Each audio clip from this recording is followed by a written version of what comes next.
Nestas terras de Vilasantar, na Coruña, naceu Xosé Casal, quen desde meniño apuntaba maneiras pola arte. Hoxe non imos coñecer só un gaiteiro, non. Imos saber dun pintor, compositor, cantante, en fin, un home polifacético. Estudou debuxo artístico e pintura na Coruña, onde reside desde rapaz e onde acabou traballando de torneiro. Este oficio serviulle ao artista para a construción de gaitas, porque Casal tamén levaba a música da gaita no seu corazón. Desde os 14 anos non deixou de amar o folclore e por iso formou moitísimas agrupacións. Casal é actualmente o director do Orfeón de Curtis e hai que destacar o seu labor de aprendizaxe, o de compositor de música galega con máis de 1000 pezas. Vaya, que como Casal non hai dous. Es unha persona única. Yo non conozco a nadie de la talla del, en todos os aspectos, musicalmente, sobre todo. A miña admiración sigue estando en riba de calquera cousa e sempre que estou con el tento de aprender aínda máis porque aínda teño que aprender moito del. É un tipazo gaiteiro, con premios, pintor, dibuixante, con premios, canta ben. Non hai nadie de música galega que haya compuesto tanto como ele. Para min a música é a representación dun pobo. Pola música se coñecen os povos todos. E escoitas unha jota aragonesa e sabes que é de Aragón. Escoitas unha cousa flamenca de Andalucía e tal. E a música galega teñe que pasar o mesmo. Porque nací no Xaneiro, a mate me pito cairo. Porque nací no Xaneiro, se non me come o raposo e canta no teu correio. Mariquilla, mariquilla, mariquilla,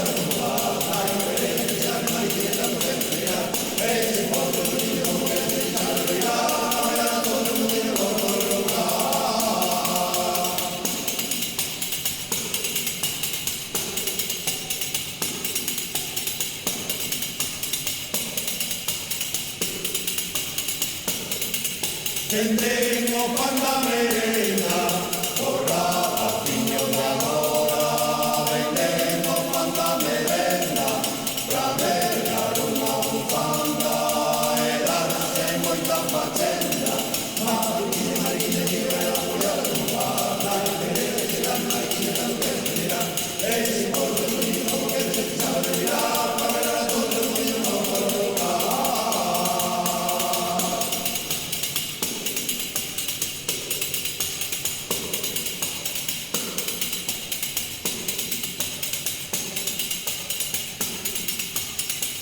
Teñen moito parecido os cegos e os taberneiros. Teñen moito parecido os cegos bautizan menos e os taberneiros sobriño. Mariquilla, mariquilla, la follada non va, nai querer chegar, mariquilla, tanto quero esperar. Ese porto sonido como que se sabe mirar, para todo o mundo colocar. Eu empecé a tocar a gaita de rapaz con Emilio Corral. Bueno, xa sendo aprendida a fábrica de armas tiñamos banda de música e tocábamos ali con un señor que lle chamaban Concheiro. Pero depois resulta que dixeron que non tocara de oído, que tiña que aprender música. Entonces me levaron a estudiar con un tal Carbonell, o mellor barítono que había en España nos anos 20. E ese lle gustou a miña voz e dixo que eu que tiña que estudiar canto. Entón, despois de pasar de estudiar a música, o solfeo, me fixo estudiar canto. E así son as cousas. Pero é que eu tamén ao mesmo tempo xa estaba na Escola de Artes e Oficios tamén, xa. Xa tiña unhas inquedanzas da música e da pintura moi arraigadas, non? A gaita me encanta, é o símbolo musical do pobo galego. Pero non somente se a gaita, senón as cantigas do pobo tamén son moi importantes, non? Porque todo o mundo se pensa que o folclore de Galicia que é unha gaita. É unha gaita, pero é outras cousas tamén. Pero a gaita me tiraba, saber cantar me gustaba, porque eu cando oía cantar estes grandes cantantes de ópera me encantaban. Para min o alalá é unha cousa sagrada. É unha das cantigas do pobo galego, realmente. que xa houve quen dixo que non se sabe se o salmo sai do alalá ou alalá do salmo. Miradevos a onde se remonta.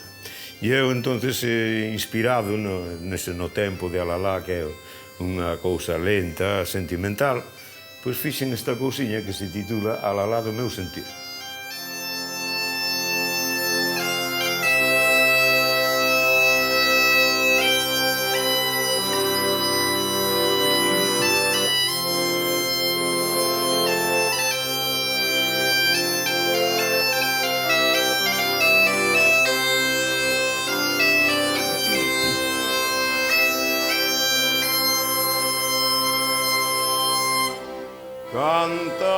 Cantarei vos un alalá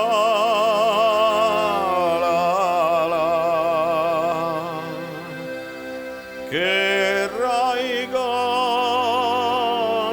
do povo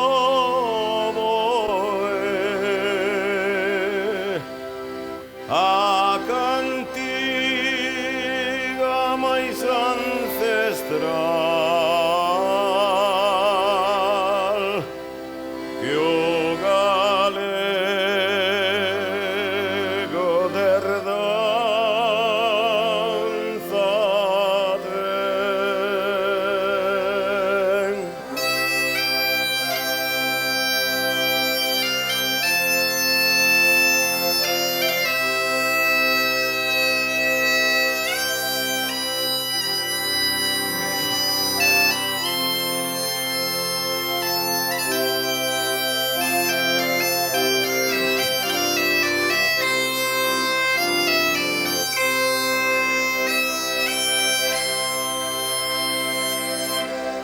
Pra cantar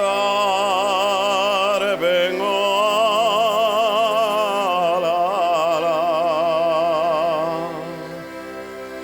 voz fermosa ti tes que ter, ai alma nelas de deixar. Io sangue no corpo a ferver, ai l'alelo, ai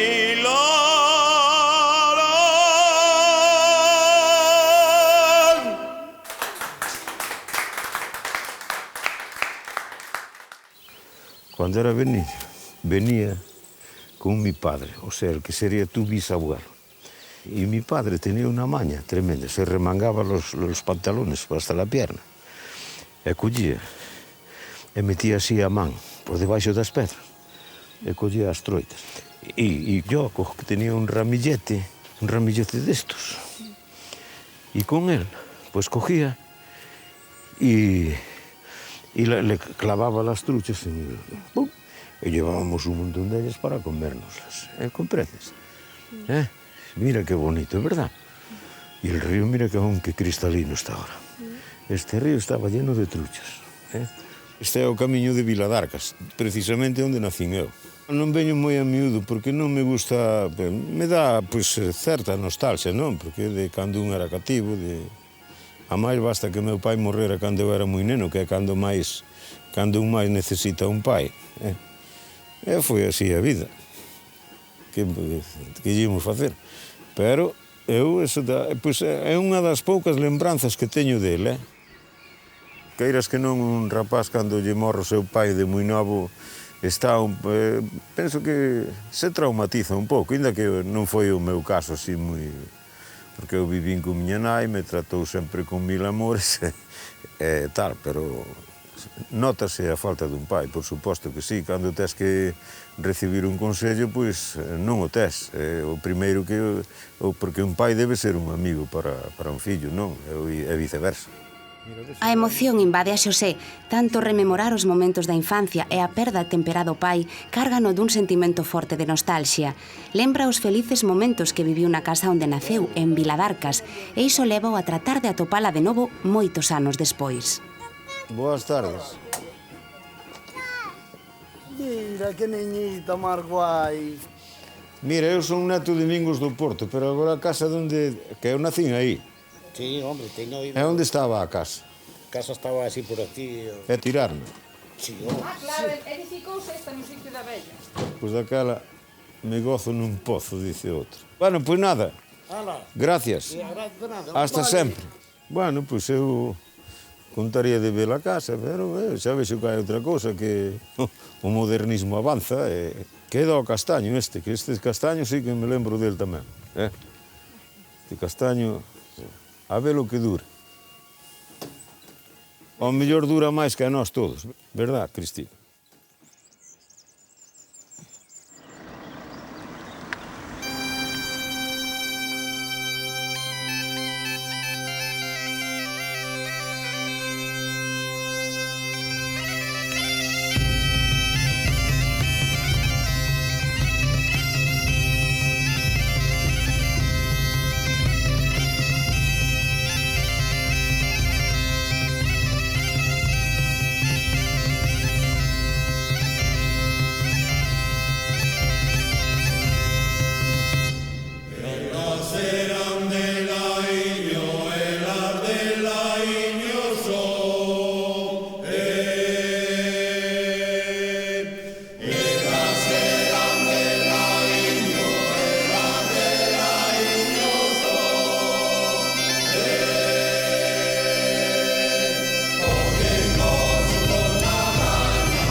Eu fun de gaiteiro por aí adiante.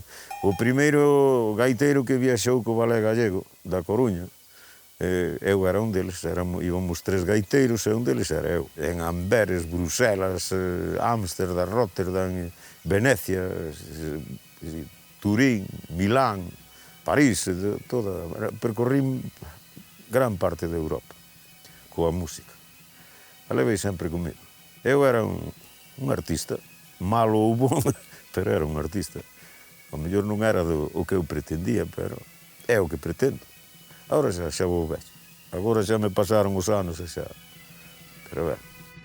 Este torneiro de profesión durante os anos que tocou acadou moitísimos premios, con Brisas da Cruña, cos gaiteiriños, cos distintos coros en que estivo. Foi profeta na súa terra, pero tamén fora dela. A Casal non se lle resistiu ningún xénero e mesmo chegou a ser recoñecido en Lorien como mellor gaiteiro. Case nada.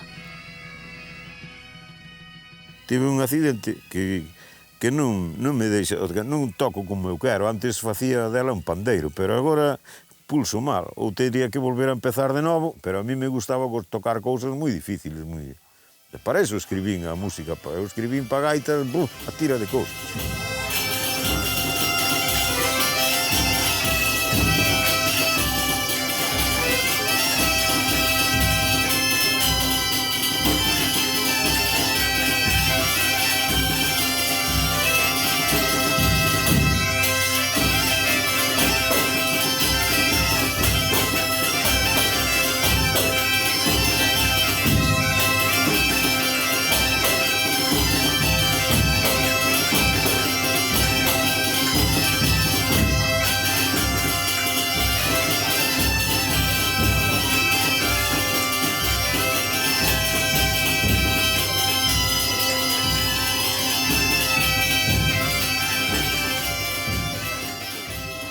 Este é outro dos aspectos do artista. El mesmo fixo as súas gaitas. Aquí é onde se nota que traballou co torno, aínda que fora co ferro.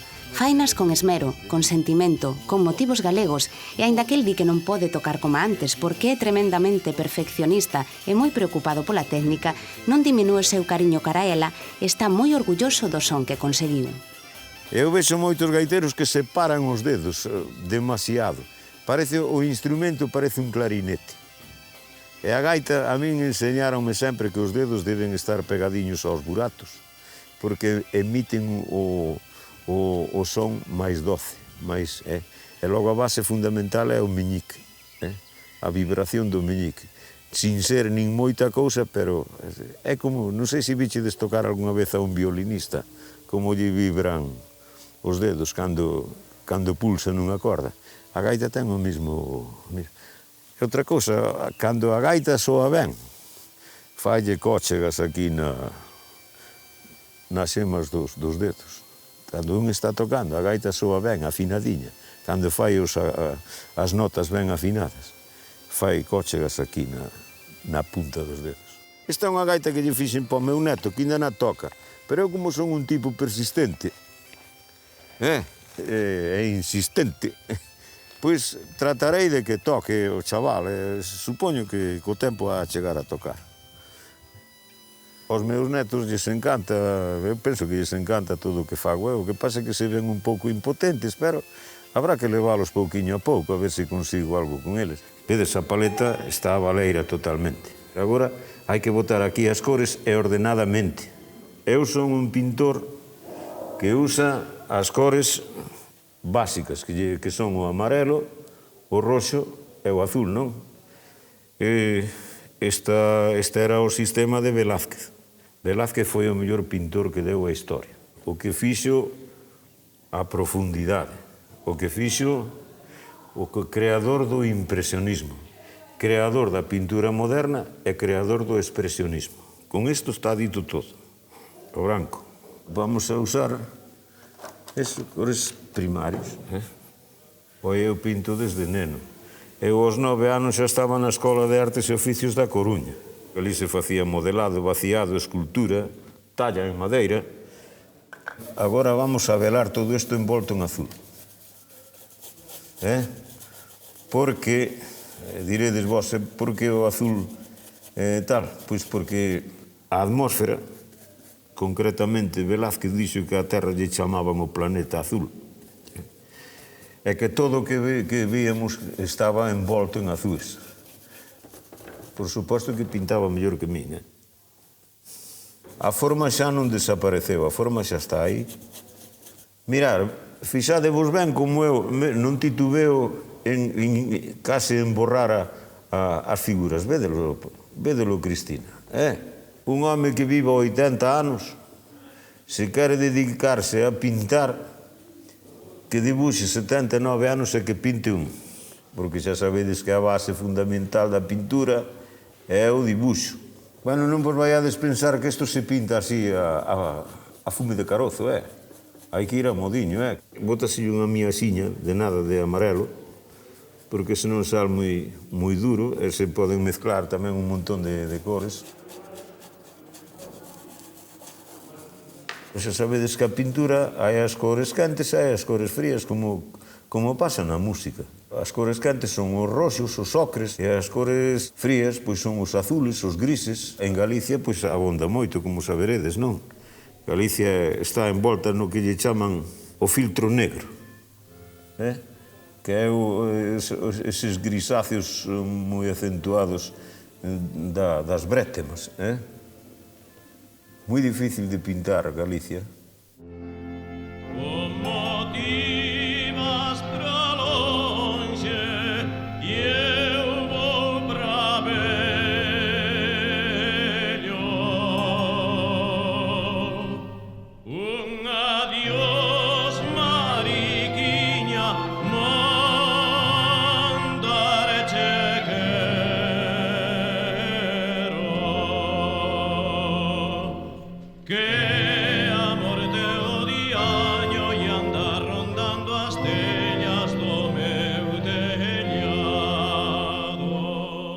Unha das máis bonitas que teño, porque a mí sempre me gustou a figura, coa transparencia da roupa, mira, que é moi difícil de facer.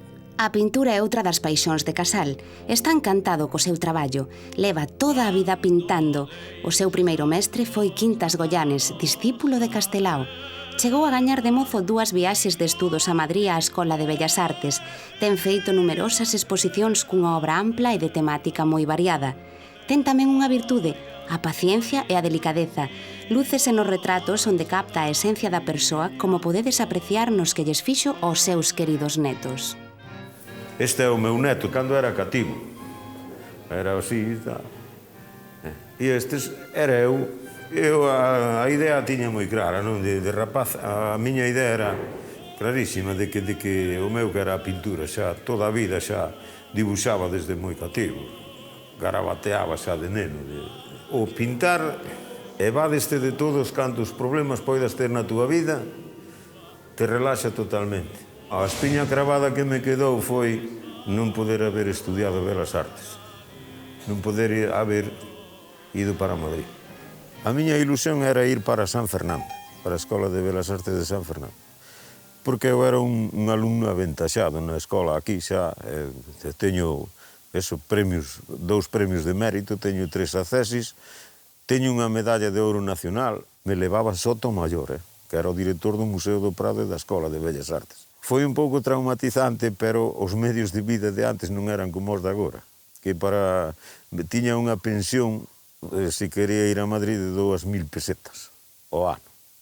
E con eso pouca cousa facía, ou traballar, ou non sei como sería. Para min o máis grande naquelas datas era a pintura, que despois co tempo non sei se sería a pintura, senón porque a música me encanta, xa o sabes.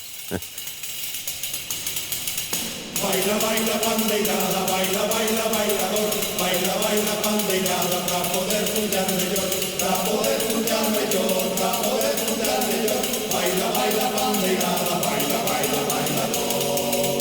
Pandeirada, pandeirada, que ben punteada vai, bote bola, pandeirada, pandeirada do lugar. Pandeirada, pandeirada, que ben punteada vai, bote bola, pandeirada, pandeirada do lugar.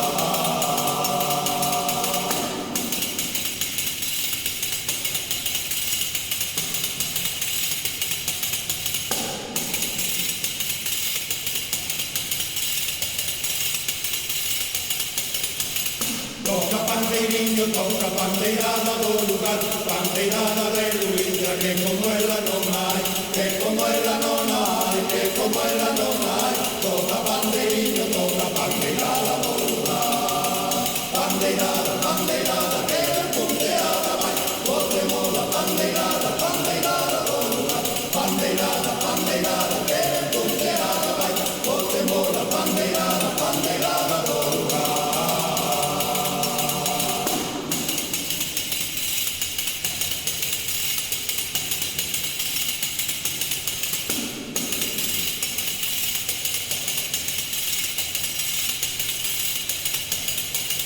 Cando pases por Luíntra verás un afiador, las dos plazas tan moi quedo, tamén foi bailador, tamén foi bailador, tamén foi bailador.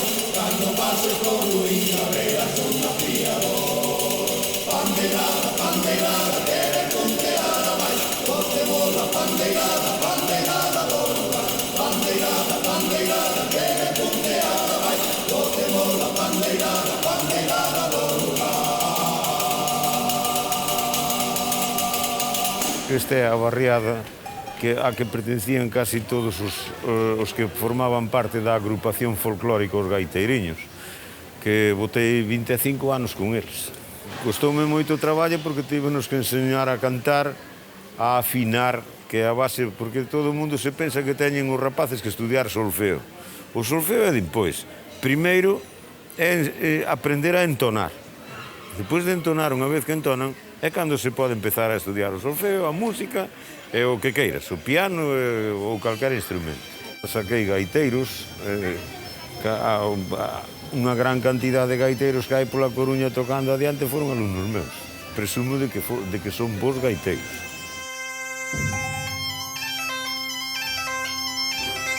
Presumir é pouco porque conseguiu que os que o rodean quixeran aprender da música. A neta está empezando coa pandeireta e moitos dos seus alumnos son agora mestres, como a Xosé Luís, que colleu o relevo na asociación Os Gaiteiriños. Empecé sendo cativo na agrupación folclórica Os Gaiteiriños, eu tiña 9 anos e daquela Casal dirixía o coro. El sempre foi un home exixente, mas hai que aprender a querelo. Eu o fixen e tentei aprender todo o que puiden del e aínda hoxe en día hai que aproveitar nese sentido, non? Sabe tanto de folclore, tanto da historia de Galicia.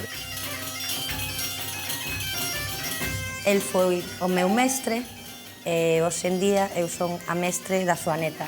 Ensino a pandeireta e toca moi ben, ten moito oído, é moi traballadora, era moi nena, pois casi como Cris, e pasamos moi ben os viaxes, as actuacións fora, coñecer todo por aí, povos de Galicia, un pouco rabudo, pero moi querido, moi querido.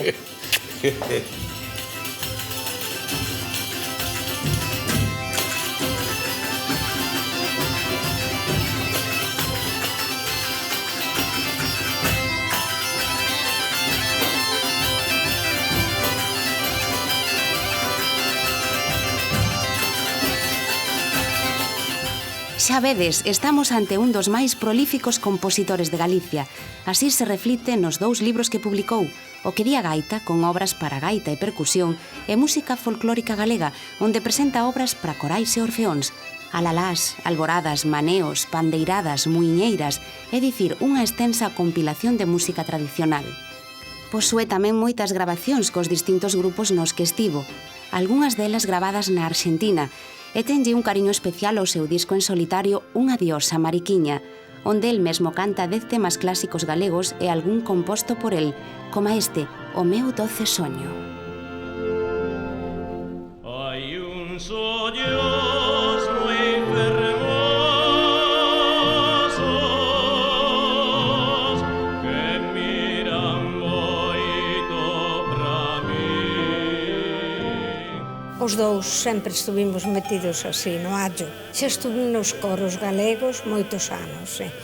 Estuve en Follas Novas, estuve na fábrica de tabacos, estuve na Sagrada Familia da Coruña. Bueno, toda a mi juventud transcurrió así. Non, teño sempre moito movimiento con el.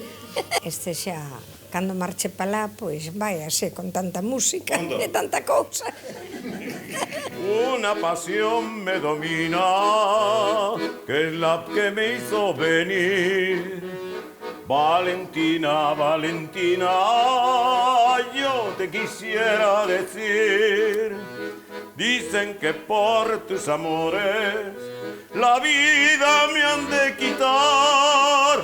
No le hace que sea muy hombre, yo también me sé pelear. Sí, porque tomo tequila, mañana tomo Jerez. Sí, porque me ves borracho, mañana ya no me ves. Valentina, Valentina, rendido estoy a tus pies. Si me han de matar mañana, que me maten de una vez.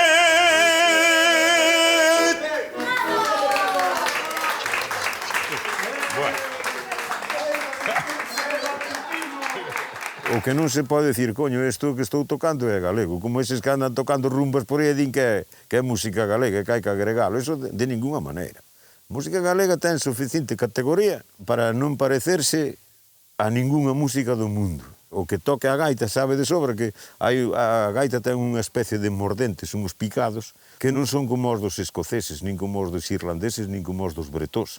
Son propios de aquí. Eso non quer dicir que somente se haxa que tocar música galega, É especial. Ora, cando lle dá do revés, é como os crollos. Lle dá do revés e lle dá. Pero despois é especial. En Galicia despois é moi bo galego, que quedan poucos galegos, sabes? En Galicia quedamos poucos, tamén me poño.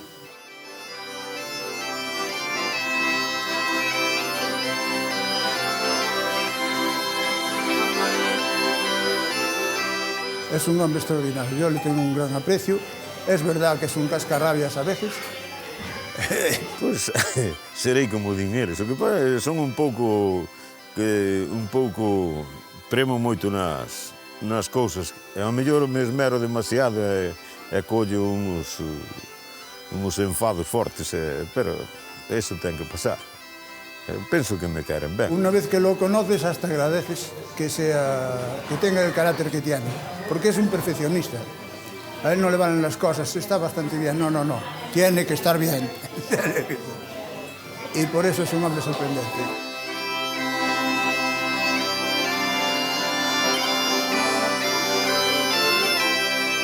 Amor, dedicación, constancia, un carácter enérxico e personalidade irresistible é o que fai falta para chegar a ser casal e coas portas sempre abertas para seguir aprendendo. Eu do acordeón, pois empezou a se antosou tocar o acordeón e xa tocarei o acordeón, que tocas todo o que queiras. Aos 2 días lle dicía temprano, dice, que pasa, que dormes co acordeón ou que? Porque xa tocaba, xa sacaba cousas del solo ali. Ora, se sacrifica tamén,